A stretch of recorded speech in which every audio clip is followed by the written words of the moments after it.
जैसा हमने कहा कि प्रॉपर्टीज ऑफ कोऑर्डिनेशन कंपाउंड्स की हम बात करने जा रहे हैं। सबसे पहले हम बात करेंगे कलर ऑफ द कॉम्प्लेक्सेस।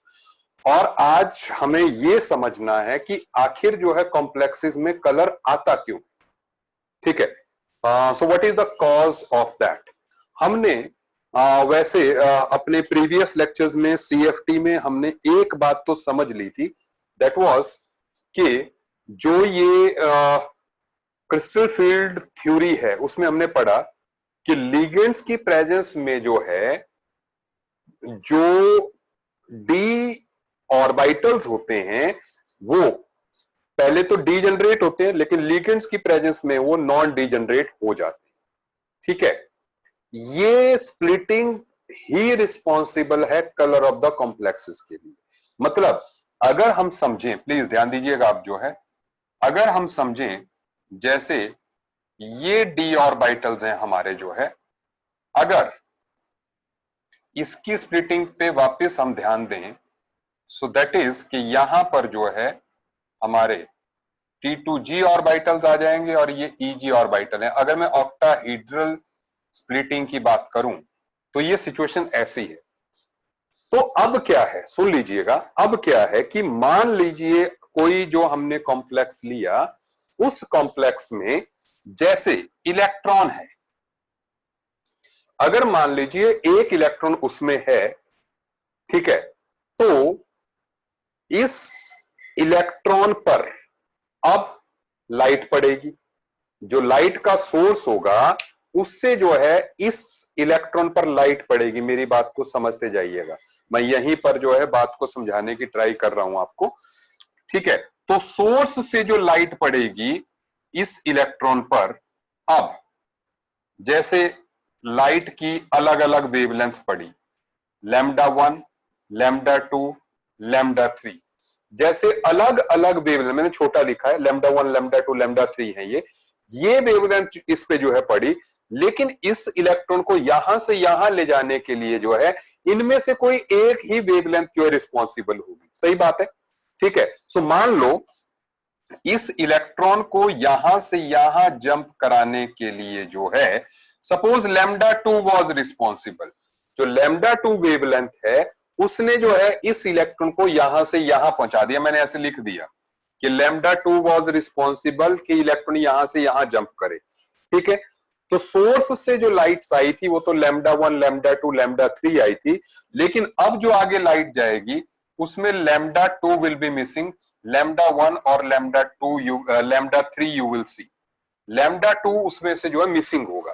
ठीक है, सो दैट मींस जो λ2 है, ध्यान दीजिएगा मेरी बात पे, क्योंकि यहां पर बात जो है थोड़ी सी कॉम्प्लेक्स लगेगी कि एब्जॉर्ब कौन सी लाइट हुई। ठीक है, जो एब्जॉर्ब्ड लाइट है, एब्जॉर्ब्ड जो लाइट है दैट इज λ2। ठीक है, तो लेकिन जो आपको ऑब्जर्व्ड लाइट है वो तो λ1 प्लस λ3 है।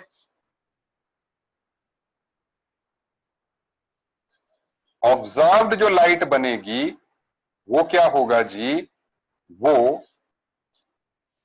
λ1 प्लस λ3 का जो कॉम्बिनेशन होगा। जैसे रेड और ऑरेंज मान लीजिए होंगे तो ऑरेंज दिखेगा आपको, रेड और येलो होगा तो ऑरेंज दिखेगा। ये रेड है मान लीजिए, ये येलो है, तो आपको ओवरऑल ऑरेंज दिखेगा। इस तरह से जो ऑब्जर्व्ड लाइट है, अब आप समझिए, जो ऑब्जर्व्ड लाइट है ना वो कॉम्प्लीमेंट्री कलर कहलाता है। ये एब्जॉर्ब्ड कलर है और उसका कॉम्प्लीमेंट्री कलर ये हुआ। जो ऑब्जर्व्ड है वो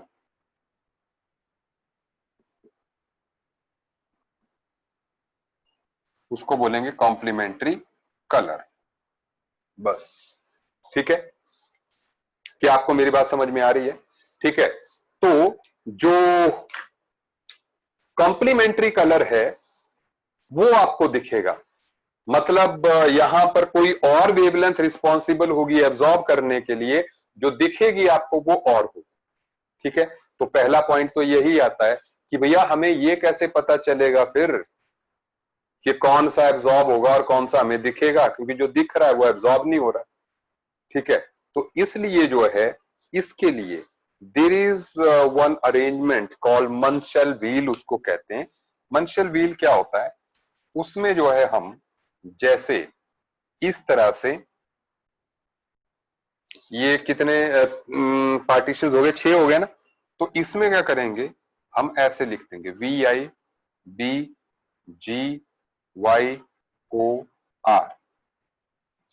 जनरली जो है यही रहता है ट्रेंड जो है, दैट इज, इसमें सुन लीजिए, ये इस व्हील का क्या है,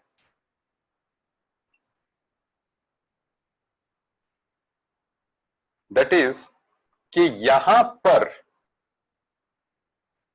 जो है, अगर ब्लू कलर एब्जॉर्ब होगा तो आपको उसके सामने वाला ऑब्जर्व होगा।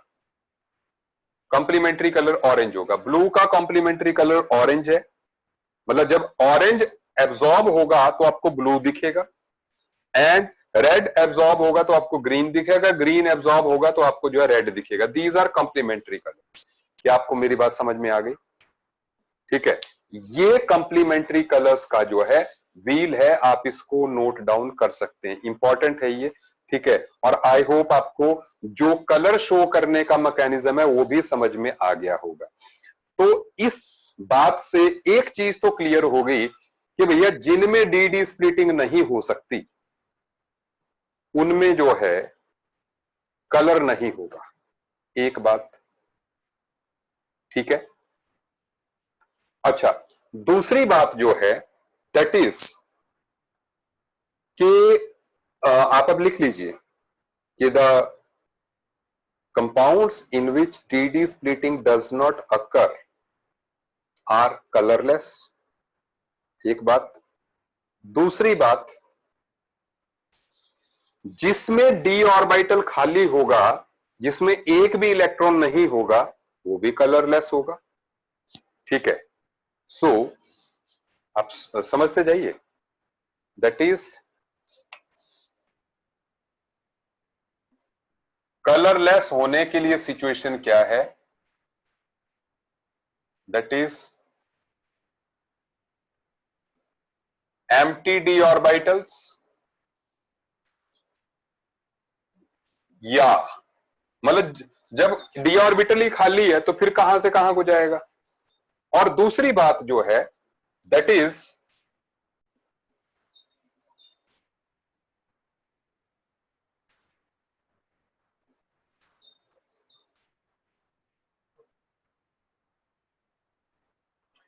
Fully filled D orbitals. अगर ये डी ऑर्बिटल सारे भर भी जाते हैं, जैसे मान लो मैंने ऐसे कर दिया, सारे भर दिए, तो भैया तब भी कहां से कहां जंप होगा, किसी से किसी में जंप होने का ऑप्शन ही नहीं रहा। तो इसलिए जिन केसेस में जो है बिल्कुल एम्प्टी होंगे उन केसेस में, और जिनमें फुल्ली फिल्ड होंगे वो जो है कलरलेस होंगे। जैसे आप ध्यान दीजिएगा,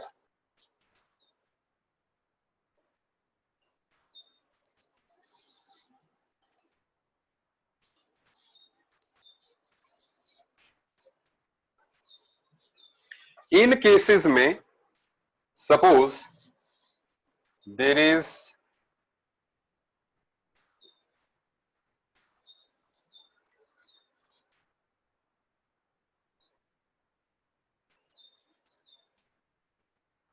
ये वाला कॉम्प्लेक्स,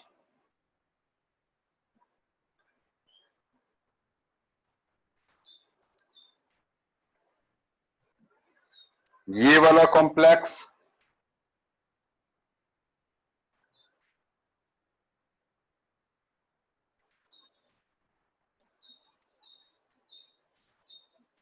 ये वाला कॉम्प्लेक्स,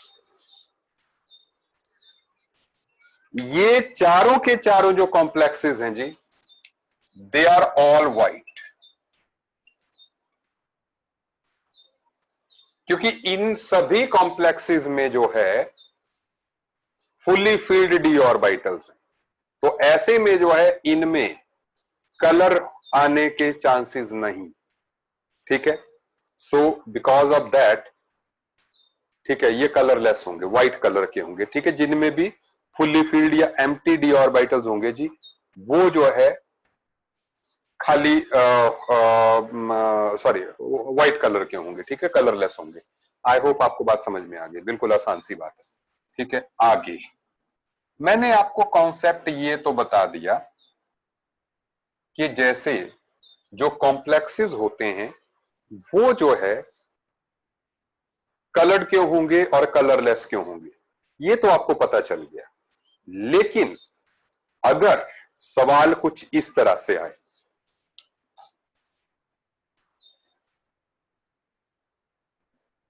और इस तरह से जे एडवांस में पूछे गए हैं सवाल जो है, दैट इज कॉम्प्लेक्स और उनके कलर्स आपको जैसे मैच करने हैं। ठीक है, and here is the question.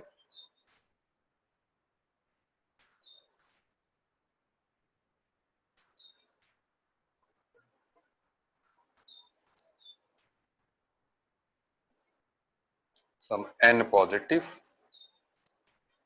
second one is m H2O, again n positive, and third is m CN6। ठीक है, एक मिनट, इसको n पॉजिटिव ना करके जो है हम ऐसे कर देते हैं इसको -3 +3 -3। इससे क्लियर है कि मेटल का ऑक्सीडेशन नंबर जो है वो ऑलवेज जो है +3 ही रह रहा है। Is it okay? तो अब बात यहां पर जो कलर्स हैं दे आर PQR। अब PQR कलर्स कौन से हैं? Red, orange and finally green. तो अब हमें मैच करना है कि किस कॉम्प्लेक्स का कलर कौन सा है। 1 के साथ क्या करेगा, 2 के साथ कौन सा, 3 के साथ कौन सा। आप सुनिए मेरी बात। सबसे पहले आपको यह ध्यान देना है यहां पर कि आखिर हम लॉजिक क्या लगाएंगे। आप देखें कि अगर कोई, सुनते जाइएगा, अगर कोई वीक फील्ड लीगेंड होगा, मान लो जब वीक फील्ड लीगेंड होगा तो उसके केस में स्प्लिटिंग कम होगी डीडी, और जब कोई स्ट्रॉन्ग फील्ड लीगेंड होगा तो जो है स्प्लिटिंग ज्यादा होगी। सही बात है, वीक फील्ड के केस में स्प्लिटिंग कम, स्ट्रॉन्ग फील्ड के केस में ज्यादा। ठीक है, तो एक इलेक्ट्रॉन यहां भी है यहां भी है, लेकिन बात यह है क्योंकि आपने कंप्लीमेंट्री कलर्स में भी यह देखा होगा कि ज्यादा वेवलेंथ वाला जब एब्जॉर्ब होता है तो कम वेवलेंथ वाला नहीं।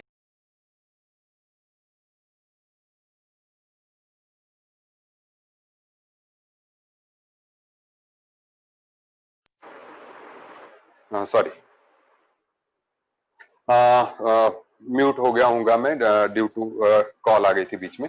अब सुन लीजिए आप, ये आप देखिए कि यहां पर इसमें स्प्लिटिंग कम है, इसमें स्प्लिटिंग ज्यादा है। तो ऐसे में जब इस पे जो लाइट्स पड़ेंगी तो ऑब्वियसली ये जो है आप देख रहे हैं इसमें एनर्जी का गैप कम है, तो इसलिए ये जो है यहां पर कम एनर्जी की लाइट को लेगा, कम एनर्जी की लाइट को ये लेगा। सही बात है, जबकि यहां पर जब लाइट पड़ेगी तो ये लाइट जो है ज्यादा वेवलेंथ की लेगा, सॉरी ज्यादा एनर्जी की लेगा। Is it okay? ठीक है, इसको एब्जॉर्ब करने, सुनते जाइएगा, कंफ्यूजन नहीं बनाना हमें। ये जो एब्जॉर्ब करेगा लाइट जो है वो आ, ये ज्यादा वेवलेंथ वाली करेगा, ये कम वाली करेगा। मतलब यहां पर मैं एस्टिक लगा के कह दूं कि the complex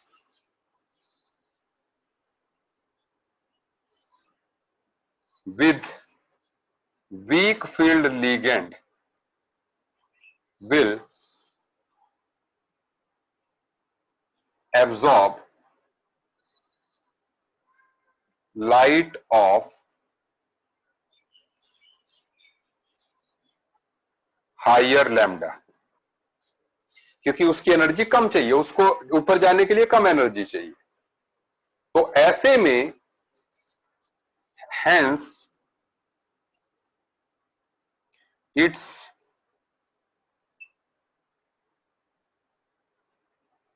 complementary color will be of low lambda। इस जो मैंने यहां पर लिखी बात ना बेटा जी, इस चीज से कई साल के जी एडवांस के क्वेश्चंस हो जाएंगे आपसे। इस बैलून में जो मैंने लिखी है चीज जो है, ठीक है, उससे जो है कई सवाल सॉल्व हो जाएंगे। आप इसको जो है ध्यान से समझ लीजिएगा। ये ज्यादा वेवलेंथ वाली लाइट जो है एब्जॉर्ब करेगा, तो इसलिए ये मान लो लैम्डा 1 एमिट कर रहा है और ये लैम्डा 2 एमिट कर रहा है, तो ऐसे में जो है lambda 1 will be greater than lambda 2 will be greater than lambda 1। Emitted light जो है उसकी जो वेवलेंथ होगी, कंप्लीमेंट्री कलर जो है स्ट्रॉन्ग फील्ड लिगेंड के केस में वेवलेंथ मोर होगी। क्या आपको मेरी बात समझ में आ रही है? ठीक है, तो अब सुनिए, तो इसका मतलब अब सीधी सी बात हो गई, मतलब जो वीक फील्ड लिगेंड होगा उसकी वेवलेंथ सबसे बड़ी होगी। एक मिनट, जो हमारा ये जो है ज्यादा वेवलेंथ वाली एमिट करेगा तो कम वेवलेंथ ये कम वाला देगा ना, तो इसका मतलब अब सुनिए, तो यहां पर हम इनकी स्ट्रेंथ को देख लें। पहली बात, अगर हम इनकी स्ट्रेंथ को देखते हैं तो Cn नेगेटिव सबसे स्ट्रांग होता है, ठीक है ना, और उसके बाद जो है H2O आता है और Cl नेगेटिव सबसे लास्ट में आता है। Is it okay? तो ऐसे में आप जानते हैं कि जो स्ट्रॉन्ग फील्ड होगा उसकी वेवलेंथ सबसे ज्यादा होगी, ठीक है। तो स्ट्रॉन्ग फील्ड वाले की वेवलेंथ जो है ज्यादा हुई, तो ऐसे में जो है आप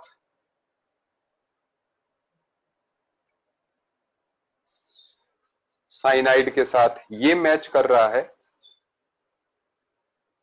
ठीक है, और इसके बाद जो है H2O के साथ क्या कर रहा है, ये एंड इसके साथ ये मैच कर रहा है, Cl के साथ जो है ग्रीन वाला मैच करेगा, ठीक है। एक मिनट,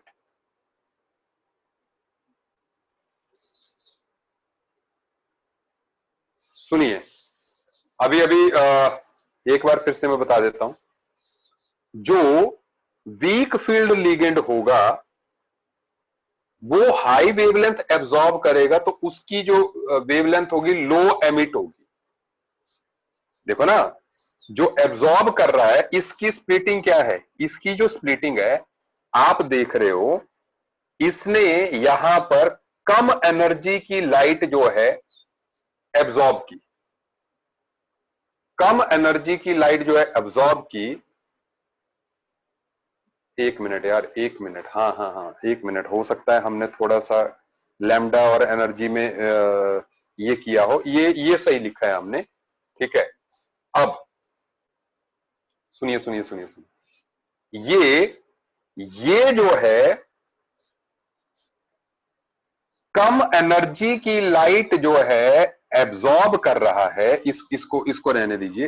एक मिनट, जो है छोटा सा हमने, ये अगर कम एनर्जी की लाइट जो है एब्जॉर्ब कर रहा है, कम एनर्जी की कम, तो ज्यादा एनर्जी ये एमिट करेगा लैम्डा 1 की। ये ज्यादा कर रहा है तो कम एनर्जी की लाइट ये करेगा, तो लैम्डा ये जो है अगर ज्यादा एब्जॉर्ब कर रहा है एनर्जी जो है ना, ज्यादा एनर्जी ले रहा है, तो कम एनर्जी की लाइट जो है ये एमिट करेगा। तो कम एनर्जी मतलब बड़ी वेवलेंथ, सही तो है यार? स्ट्रॉन्ग फील्ड वाला बड़ी वेवलेंथ देगा। हाँ, ये हमने कर दिया, स्ट्रॉन्ग फील्ड वाला बड़ी ये देगा, तो सही तो था यार। अभी 1 मिनट, 1 मिनट जो है, मैं फिर से आपकी चैट को देखता हूं। ठीक है, मैं एक बार फिर से चैट को देखता हूं।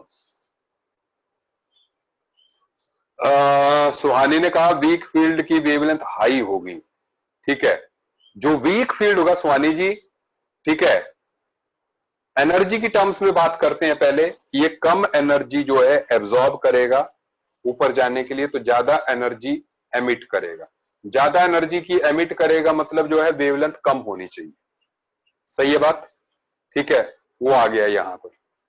ठीक है, जब ये हो गया तो दैट मीन्स हमारा जो वीक फील्ड है उसकी वेवलेंथ जो है कम होगी। तो आप देख रहे हैं जो वीक फील्ड है उसकी वेवलेंथ कम आ रही है, स्ट्रॉन्ग फील्ड वाले की ज्यादा आ रही है। ऑब्वियस सी बात, बिल्कुल सही बात है, 100% सही। ठीक है, हम कहीं भी गलत नहीं थे। ठीक है, नो प्रॉब्लम। ठीक है, अब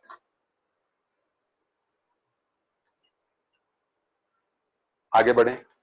आई होप आपको ये मामला समझ में आ गया। देखो, लाइट का केस जो है आपको समझना जो है सबसे जरूरी था। ठीक है ना?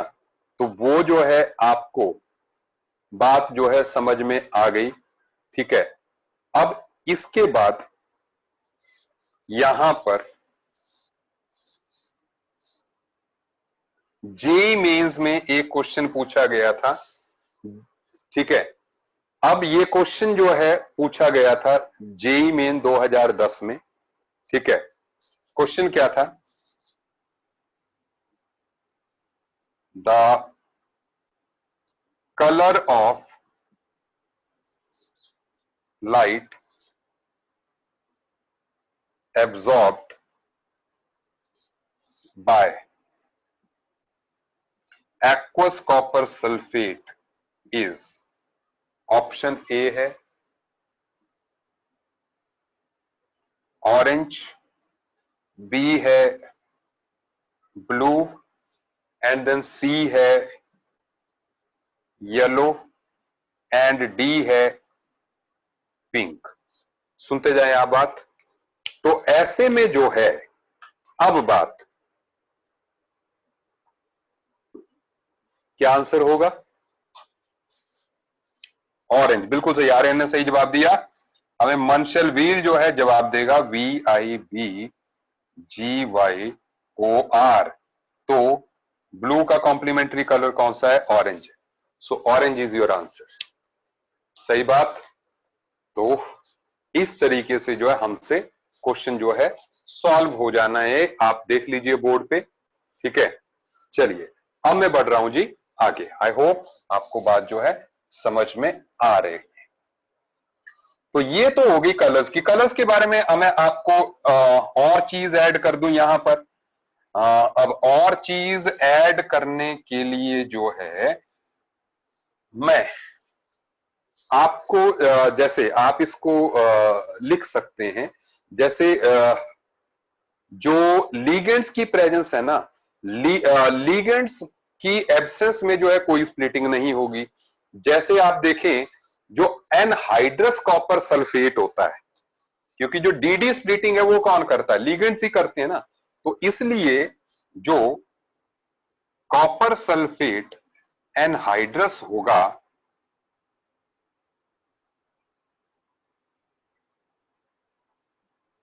वो कलरलेस होता है, मतलब व्हाइट होता है।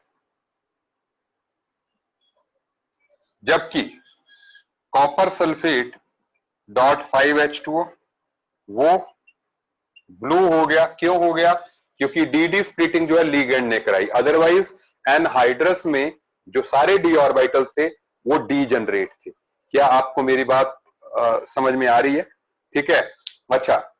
और लीगेंड्स के बारे में मैंने आपको बता दिया। ठीक है, ये सारी बात हो गई। अब हम बढ़ रहे हैं जी आगे। ठीक है, आप सुनते जाइए। अगली जो प्रॉपर्टी जिसकी हम बात करने जा रहे हैं, that is magnetic properties. The second property है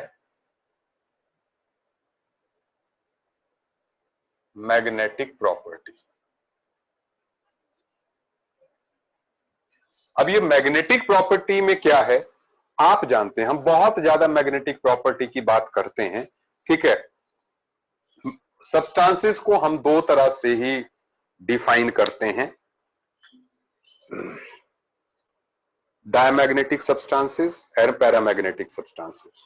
डायमैग्नेटिक सब्सटेंसेस वो होते हैं which are weakly repelled by magnetic field. Paramagnetic substances वो होते हैं which are strongly attracted by the magnetic field, ठीक है। अच्छा, तो ऐसे में ये तो आपको समझ में आ गया कि जिसमें अनपेयर्ड इलेक्ट्रॉन्स होंगे वो पैरामैग्नेटिक है, और जिसमें जो है पेयर्ड इलेक्ट्रॉन्स होंगे वो डायमैग्नेटिक है। ये हम पहले बात कर चुके हैं, ठीक है। ये बहुत हमारे एटॉमिक स्ट्रक्चर से हम बात कर चुके हैं। तो ऐसे में यहां पर हमने वीबीटी लगानी है, वीबीटी हमने लगाई है, खूब लगाई है, ठीक है। जो मैग्नेटिक मूवमेंट होगी जी, that is given by the formula root of n into n plus two Bohr magnetons, ठीक है। बस इससे जो है हमारा आंसर आ जाएगा, सही है बात। तो ऐसे में, और मैंने आपको ट्रिक बता ही दिया था कि अनपेयर्ड इलेक्ट्रॉन और म्यू का रिलेशन जैसे 1 2 3 4, सो इट इज 1.7 समथिंग, ठीक है, 2.7 समथिंग, 3.8 समथिंग, ठीक है,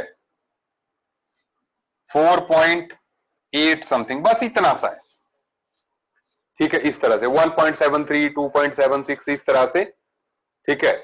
लेकिन डेसिमल से पहले जो है वो ही वैल्यू रहनी है जो अनपेयर्ड इलेक्ट्रॉन्स की है। तो इसलिए ये ट्रिक भी हमें हेल्प कर देता है कि कई बार क्या होता है, देखो इससे ये निकालना आसान होता है, लेकिन जब इससे ये निकाल लो ना फिर एन की वैल्यू निकालना बड़ा मतलब मुश्किल हो जाता है। तो इसलिए अगर आंसर आपका 3 पॉइंट मतलब मैग्नेटिक मोमेंट 3.8 दी है तो जस्ट कंसिडर कि 3 अनपेयर्ड इलेक्ट्रॉन्स हैं, और जो है सीधे क्वेश्चन के अगले पार्ट पे प्रोसीड कर जाइए।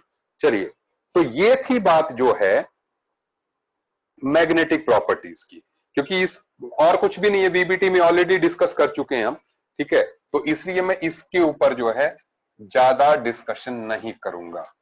अब जो नेक्स्ट पार्ट है जी, दैट इज जरूरी part, that is stability of coordination complexes.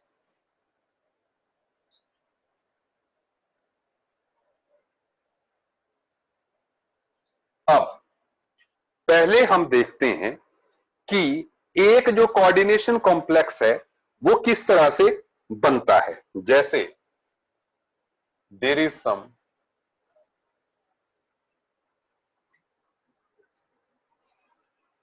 ये जो कोऑर्डिनेशन कॉम्प्लेक्स है ना, सुन लीजिएगा, दैट इज यहां पर जस्ट एक मिनट दीजिए मुझे, जो है आई जस्ट वांट कि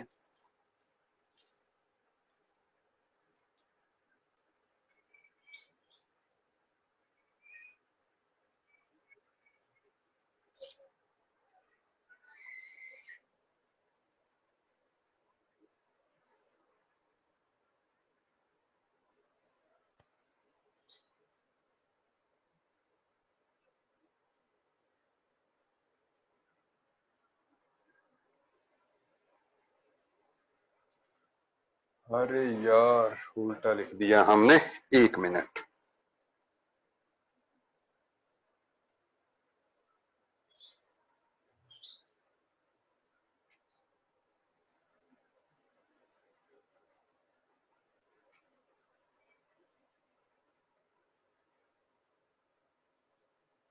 आप बेटे जी प्लीज ध्यान देते रहिए।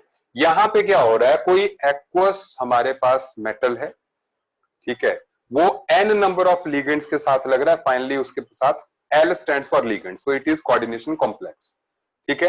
एंड प्लस वाटर हटते जा रहे हैं, ठीक है, यही हुआ। अच्छा, इसके लिए इसके जो फॉर्मेशन है उसको हम बीटा से रिप्रेजेंट करते हैं। मैं बताता हूं व्हाट दिस बीटा इज।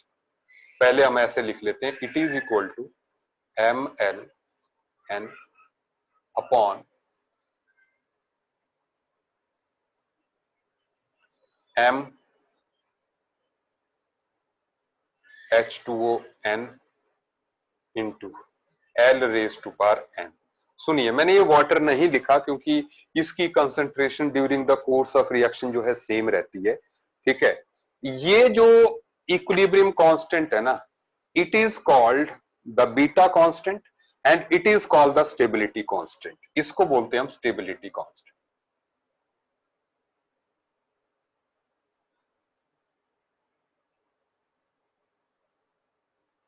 समझते जाएं आप बात। स्टेबिलिटी कांस्टेंट का मतलब क्या हुआ कि देखिए, ये हमारा कॉम्प्लेक्स है। हमारा कॉम्प्लेक्स कौन सा है? ये वाला है ना हमारा complex, it is our complex. तो ये कॉम्प्लेक्स जो है जितना बड़ा होगा उतनी रिएक्शन फॉरवर्ड डायरेक्शन में शिफ्टेड होगी, मतलब रिवर्स रिएक्शन उतनी ही कम होगी। मान लो इसकी वैल्यू 1000 है इस बीटा की, तो दैट मींस रिवर्स की 10⁻³ हो जाएगी, इनवर्स ऑफ दैट। तो रिएक्शन बैकवर्ड बहुत कम जाएगी। बैकवर्ड बहुत कम जाएगी, इसका मतलब ये कॉम्प्लेक्स बहुत स्टेबल हुआ, क्योंकि कॉम्प्लेक्स तभी स्टेबल होगा अगर रिएक्शन इसके बनने की तरफ ही जाएगी, इसको डिसोसिएट होने की तरफ ना जाए, ठीक है। तो इसलिए जो है कॉम्प्लेक्स तब स्टेबल होगा जब उसका स्टेबिलिटी कांस्टेंट बड़ा होगा। Formation constant is stability constant जब वो बड़ा होगा, ठीक है। तो it is called beta constant, ठीक है। अच्छा, ये जो बीटा कांस्टेंट है ये हम बात कर चुके हैं वैसे कि how a complex is formed, पहले आप इसको भी देख लीजिए। दैट इज इसी रिएक्शन को जस्ट क्योंकि एनसीईआरटी में ये मेंशन्ड है तो इसलिए मैं नहीं चाहता कि हम इस चीज को ना लिखें यहां पर, ठीक है। जब एनसीईआरटी में है तो क्योंकि होता क्या है कि क्वेश्चंस जो है ना उससे आ जाते हैं H2O n-1 and plus H2O, ठीक है। अब इसके लिए जो कांस्टेंट होगा उसको हमने कह दिया K1। K1 को हम क्या लिखेंगे?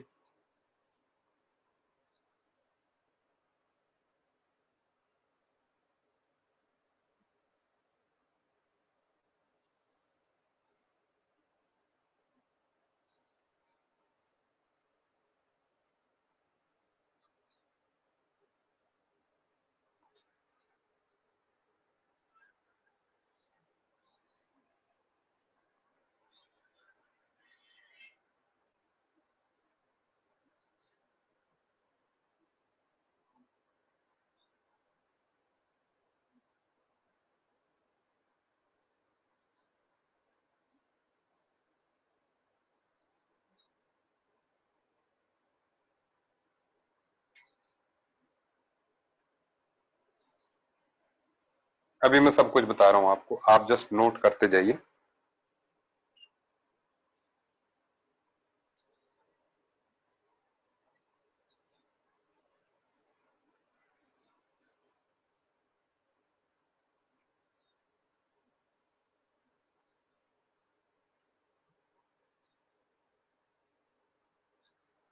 सुन लीजिए, अगर हम मतलब ये इस ओवरऑल रिएक्शन का, ये ओवरऑल रिएक्शन है, ये इसका पहला स्टेप होगा।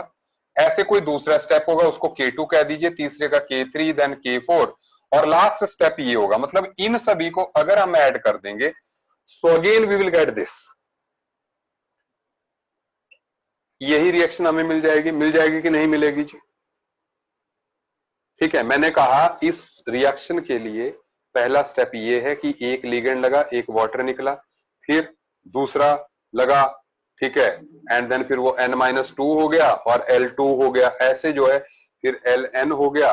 वाटर कम होते जा रहे हैं और लिगेंड्स ऐड होते जा रहे हैं। और तो हम कह सकते हैं कि this beta n is equal to K1 into K2 into K3 into so on Kn। सही बात है, हमने इक्विलिब्रियम में किया था, 11th में ही कर लिया था कि in case of multi step reactions the equilibrium constant for overall reaction is the product of equilibrium constant for individual reactions। बिल्कुल कर लिया था जी, उसी की बात अब अभी कर रहे हैं। क्योंकि कोऑर्डिनेशन कॉम्प्लेक्स में केमिकल इक्विलिब्रियम की बात हो रही है तो मैंने वो लाइट वेटेड कंटेंट भी आपको दे दिया। क्योंकि होता क्या है, केमिकल इक्विलिब्रियम में जब ऐसा है तो हमें आसान लगता है, दूसरे टॉपिक में केमिकल इक्विलिब्रियम आ जाए तो टफ लगने लगता है, इसलिए मैंने जो है वो कंपोनेंट भी यहां पर ऐड कर दिया, ठीक है। सो दिस इज मतलब कंक्लूजन ये हुआ कि बीटा एन की वैल्यू जितनी ज्यादा होगी उतना हमारा कॉम्प्लेक्स जो है वो स्टेबल होगा। सही बात कह रहा हूं जी? ठीक है, आगे बढ़ते हैं। अब बात यह है कि आखिर किसी कॉम्प्लेक्स को स्टेबलाइज करने वाले फैक्टर्स कौन से हैं। ठीक है, सो इसी के अंडर, स्टेबिलिटी के अंडर ही हम बात करने जा रहे हैं, फैक्टर्स अफेक्टिंग स्टेबिलिटी।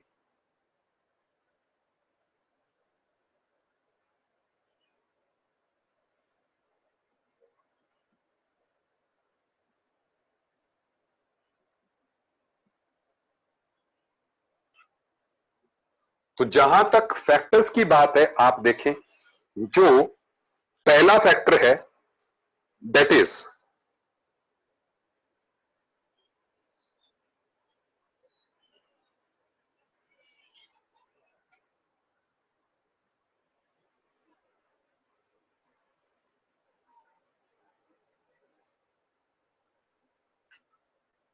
कि पीरियोडिक टेबल में जो है जनरली ये ट्रेंड होता है कि जिसका चार्ज जो है ज्यादा है वो ज्यादा स्टेबल होगा। आप इस ऑर्डर को देख लें, इट इज Mn2 पॉजिटिव से Fe2 positive is more stable, then cobalt 2 is more stable, then nickel 2 positive is more stable, copper 2 positive and then Zn2 positive कम है। जिंक से एक्सेंचर आप देख लीजिए, मैंने उल्टा लगाया है। ठीक है, तो ये आपको रटना ही पड़ेगा, मतलब कि ये सारे +2 ऑक्सीडेशन स्टेट के मेटल्स हैं और उनकी स्टेबिलिटी जनरली जो है पीरियोडिक टेबल में लेफ्ट टू राइट जो है इंक्रीज ही होती है, एक्सेप्ट वो जिंक वाला केस जो है, जो मैंने लास्ट में लिख लिया है। ठीक है, इसको आप मतलब generally the stability of complexes increases from left to right. ठीक है, अब आगे, क्योंकि ये इन साइंटिस्ट ने दिया तो इसलिए ऐसा। दूसरी बात, दूसरा फैक्टर है जी किलेशन। देखिए, किलेशन में क्या है कि अगर कोई कॉम्प्लेक्स जो है किलेशन कर रहा है किसी कॉम्प्लेक्स में, सेम आप देखें, जैसे हमने कहा FeCN6 4 नेगेटिव से ज्यादा स्टेबल होता है FeC2O4, इट इज 3 4 नेगेटिव। जबकि दोनों आयरन की ऑक्सीडेशन स्टेट दोनों केसेस में +2 है।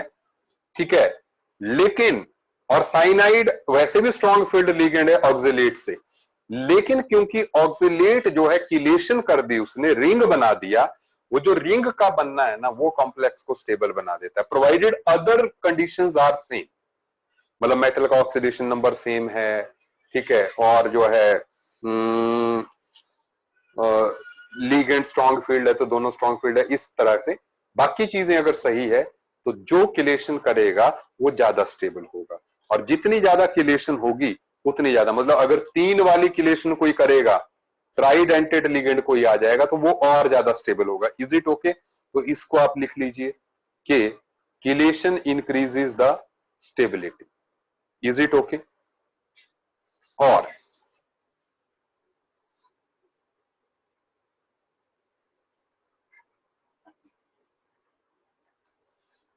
आप कुछ जो कॉम्प्लेक्सेस हैं आप देखिए, उनके स्टेबिलिटी ऑर्डर्स जो है क्या है, स्टेबिलिटी कांस्टेंट क्या है, वो मैं लिख रहा हूं। ये जनरल फैक्टर्स हैं दोनों, मैंने कहा।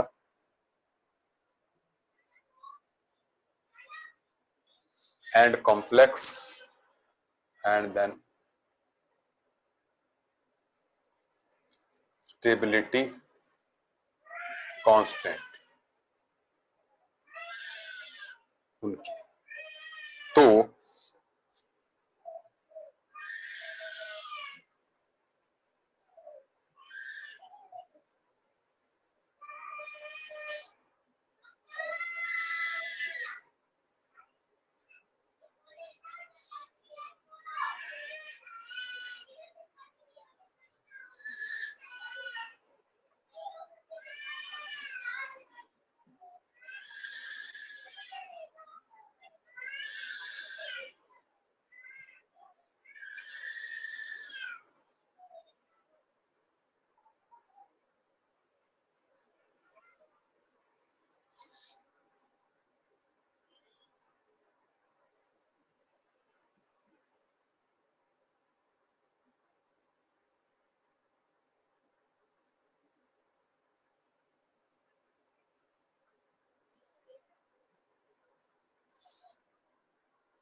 आप देख रहे हैं जनरली जब स्ट्रॉन्ग फील्ड लिगेंड लग रहा है तो वैल्यू बढ़ जा रही है, ये देखिए ये 5 है, ये 7 है, 22 है 10 इस बार। तो इस तरह से जैसे जैसे जो फील्ड है वो बढ़ती जा रही है उस तरीके से भी स्टेबिलिटी ऑफ कांस्टेंट जो है इंक्रीज हो रही है।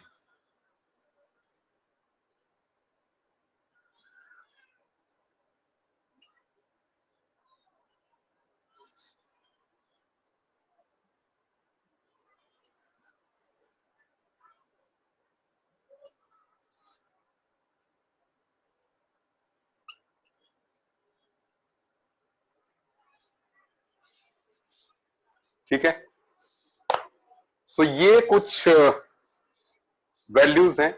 ठीक है, आप अपने रेफरेंस के लिए इनको रख सकते हैं। लास्ट वाला 7.69 10 और 43 है, तो मतलब काफी सबसे स्टेबल कॉम्प्लेक्स यही है। ठीक है, सो ये मैंने कहा कुछ कुछ जनरल कॉम्प्लेक्स वैल्यूज हैं कि कॉम्प्लेक्सिस कौन कितना स्टेबल है। ठीक है, और दिस इज ऑल अबाउट जो हम आज के लेक्चर में करेंगे फिलहाल। ठीक है, अच्छा अभी वैसे मैं आगे आपको बता दूं कि what is there remaining in this. अभी तक जो है हमने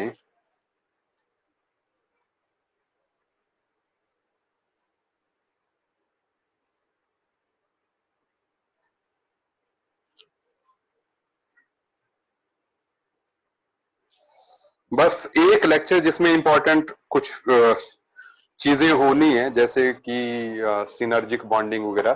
ठीक है, वो मैं नेक्स्ट लेक्चर में आपके साथ डिस्कस करूंगा क्योंकि आज के लेक्चर में वो चीज नहीं हो पाएगी। ठीक है, तो टिल देन गुड बाय। ठीक है, टेक केयर। आज के लिए इतना ही। ठीक है।